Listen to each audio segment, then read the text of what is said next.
On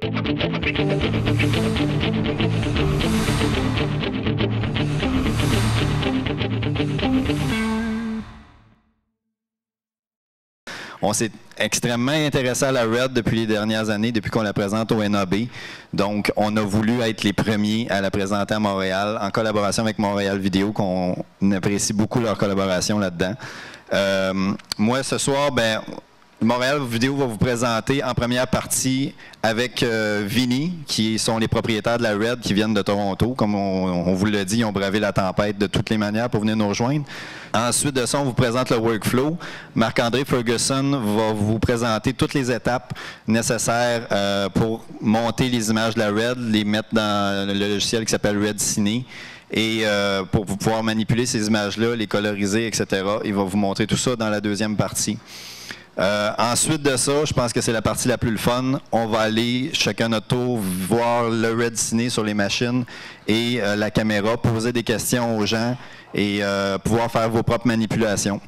On a aussi deux personnes avec nous ce soir qui vont nous servir de cobayes, Isabelle Desjardins et Carliane Lafrenière qui vont être ici ce soir pour que vous puissiez faire vos tests caméra. Donc, je vous demanderai une bonne main d'applaudissements en partant parce qu'ils ont voulu se déplacer pour cet événement. Donc, sans plus tarder, on va commencer cet événement-là. Je pense que vous avez tous hâte d'en apprendre davantage. Je vais passer la parole à Marc-André qui va vous expliquer un petit peu qu'est-ce qu'est la RED pour les gens qui ne connaissent pas du tout. Je suis pas mal sûr que vous avez tout fouillé sur Internet pour voir c'était quoi, mais il va pouvoir vous la décortiquer un petit peu plus davantage. C'est notre spécialiste RED à Montréal. Il a fait des présentations au NAB l'an passé. Puis je pense que c'est la personne ressource ici pour RED ce soir. Donc, je vous souhaite une bonne fin de soirée et je vous présente Marc-André Ferguson. On a décidé de faire un événement pour présenter rapidement le workflow, rapidement la caméra. Après ça, vous allez pouvoir venir jouer avec les outils que je vais vous montrer et aller voir la caméra. Mais juste pour vous donner un petit recap, qu'est-ce que c'est la RED? Y en a-tu qui se demandent vraiment encore qu'est-ce que c'est cette caméra-là? Qu'est-ce qu'elle fait? Ah, il y a une personne. C'est bon, une personne.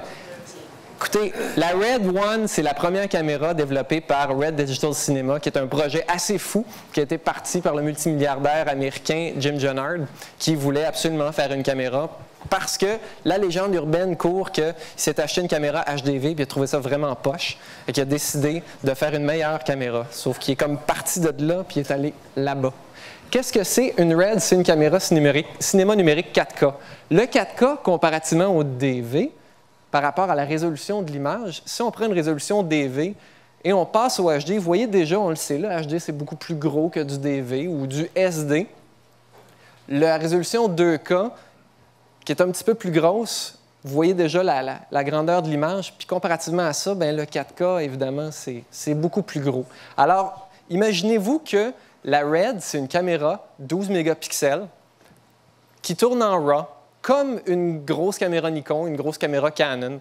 Vraiment, c'est une caméra 12 mégapixels qui va tourner 24, 48, 60, 72 même images secondes et qui peut tourner en différentes résolutions, en 4K, en 2K pour l'instant.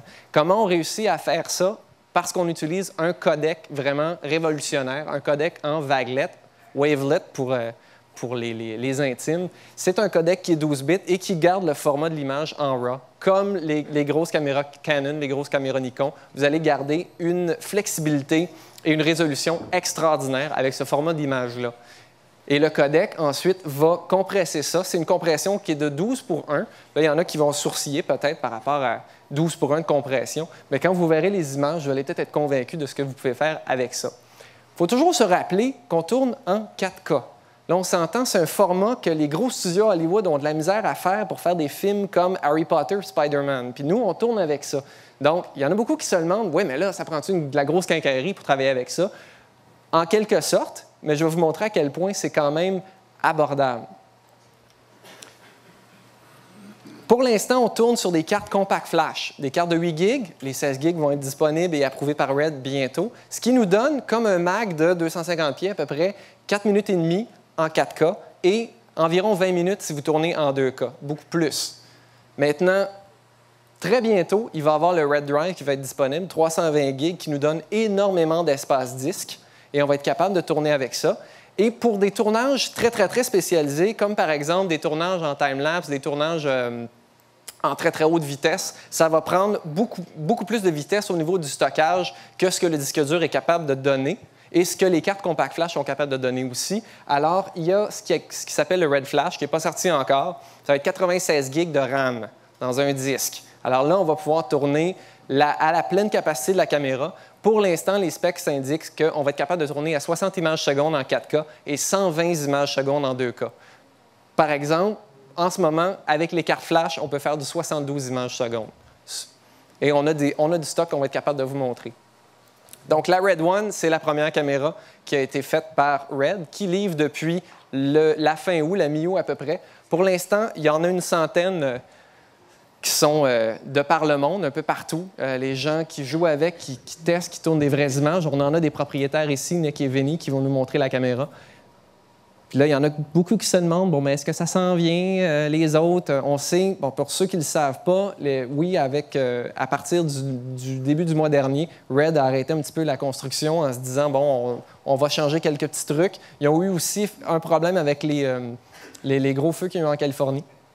Donc, ils ont arrêté la production. Ça leur a permis aussi de changer certaines choses, comme le PL Mount qu'il y a en avant de la caméra. Et tout ça, bien, c'est prêt depuis la semaine passée. En voici la preuve. Ils attendent tous leur nouveau PL Mount. C'est pas un trucage, c'est une photo du storage room chez Red. Puis, ils sont occupés à changer toutes les montures des lentilles en avant. Donc, d'ici la fin décembre, ils ont dit qu'ils allaient livrer plusieurs autres caméras. Mais là, c'est sûr que s'il neige comme aujourd'hui, je ne sais pas quand est-ce que nous autres, on va les avoir. Mais ça s'en vient. Alors, il y a toutes sortes de joueurs qui vont être amenés à jouer avec cette caméra-là. On a des gentils partenaires chez Vidéo MTL qui vont en avoir. Et j'aimerais vous présenter Andrew Lapierre qui va venir vous parler de l'implication de Vidéo MTL dans la révolution Red à Montréal.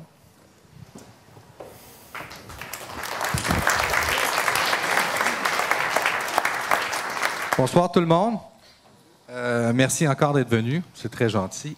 Notre côté, Vidéo MTL, pour les gens qui ne nous connaissent pas, on est une compagnie de location de caméras spécialisée surtout dans le broadcast et dans les séries lourdes et les Movie of the Week, des choses comme ça. Évidemment, depuis que la Red a été annoncée, il y a une énorme demande de notre côté vis-à-vis de notre clientèle, à savoir, est-ce qu'on va pouvoir l'utiliser, quand elle va être prête, allez-vous en avoir? Évidemment, on va en avoir, c'est évident.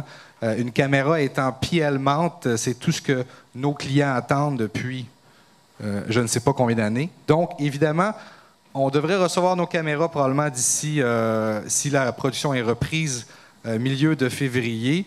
L'important dans ça, pour MTL, c'est évidemment, on essaie toujours de se positionner au niveau des nouveautés, que ce soit la Red, que ce soit la F23 de Sony ou les multiples caméras qui vont sortir cette année, étant une année assez importante au niveau d'une transition au niveau des formats de tournage.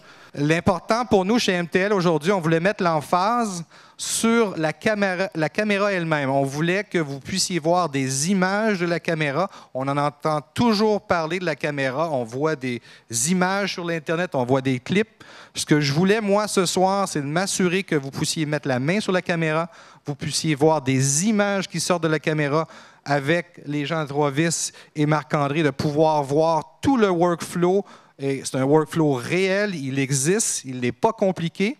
Et en même temps, la caméra est fonctionnelle. De là à savoir, ce sera à vous d'évaluer si elle est prête pour votre production ou pas. Mais ce qui était important, je voulais que vous puissiez voir avec des modèles vivants, un éclairage adéquat auquel vous êtes habitué de travailler, que ce soit des KinoFlow, que ce soit des... comment on les appelle, les petits... Les roller lights, exactement, une nouvelle lumière. On a un cinétal de ce côté-ci pour les gens qui sont familiers. C'est un écran haute définition, pixel to pixel, qui va nous donner un output de la caméra. À noter, l'output de la caméra est un output qu'on appelle Rex 709. Alors, il ne faut pas... l'image qu'on voit de là est déjà corrigée de par la caméra elle-même. L'image la plus importante à voir, évidemment, était le format RAW, qu'on peut seulement voir sur la version Final Cut. Mais quand même, de pouvoir voir la version qui sort directement à la caméra, je trouvais que c'était pour être important pour vous ce soir.